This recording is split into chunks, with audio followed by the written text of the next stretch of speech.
പക്ഷിമഘട്ട മലമുടക്കുകളിൽ അക്ഷര വെളിച്ചം ജ്വലിപ്പിച്ചുകൊണ്ടിരിക്കുന്ന അറിവിന്റെ വാതായനങ്ങൾ തുറന്ന ഒരു വിദ്യാഭ്യാസ സമുച്ചയം ശ്രീ വിവേകാനന്ദ പഠനകേന്ദ്ര പാലേമാട് എടകര.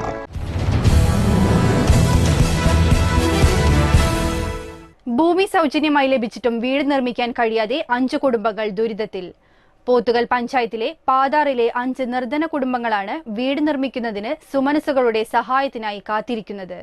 2019 ഓഗസ്റ്റ് 8 പാതാർ മേഖലയിലുണ്ടായ ഉരുൾപൊട്ടലിൽ സർവ്വതും നഷ്ടപ്പെട്ട 8 കുടുംബങ്ങൾക്ക് വീട് നിർമ്മിക്കാൻ വണ്ടൂർ സ്വദേശി അബ്ദുറഹിമാൻ എന്നയാൾ പാതാർ മുട്ടിപ്പാലം പൊതുമരാമത്ത് റോഡിനോട് ചേർന്ന് 40 സെന്റ് ഭൂമി വിട്ടു നൽകിയിരുന്നു. എന്നാൽ സർക്കാർ ധനസഹായമായ 10 ലക്ഷം രൂപ ലഭിച്ചതോടെ 5 കുടുംബങ്ങൾ ഈ ഭൂമി ഏറ്റെടുക്കാൻ തയ്യാറായില്ല. പാതാർ അൻസാറുൽ ഇസ്ലാം സംഘത്തിന്റെ കീഴിലാണ് പാതാറിൽ ഭൂമി ലഭിച്ചത്. പ്രളയബാധിത കുടുംബങ്ങൾ കൈയൊഴിഞ്ഞ സാഹചര്യത്തിൽ പ്രദേശത്തെ നിർധരരും രോഗികളും വിധവകളുമുള്ള 5 കുടുംബങ്ങൾക്ക് അൻസാറുൽ ഇസ്ലാം സംഘം ഈ ഭൂമി നൽകി. ഈ ഭൂമിയിൽ ജില്ലാ കാളപ്പൂട്ട് അസോസിയേഷൻ 2 വീടുകളുടെയും ജില്ലാ മെഡിക്കൽ അസോസിയേഷൻ 1 വീടിന്റെയും നിർമ്മാണം ഏറ്റെടുത്ത് പ്രവൃത്തി നടക്കുന്നുണ്ട്. 7 ലക്ഷം രൂപ മുടക്കിയാണ് 3 വീടുകളും നിർമ്മിക്കുന്നത്. എന്നാൽ ഭൂമി ലഭിച്ച രോഗികളും വിധവകളും നിർധനരുമായ 5 കുടുംബങ്ങൾ വീട് നിർമ്മിക്കാൻ കഴിയാതെ ദുരിതത്തിലായിരിക്കുകയാണ്.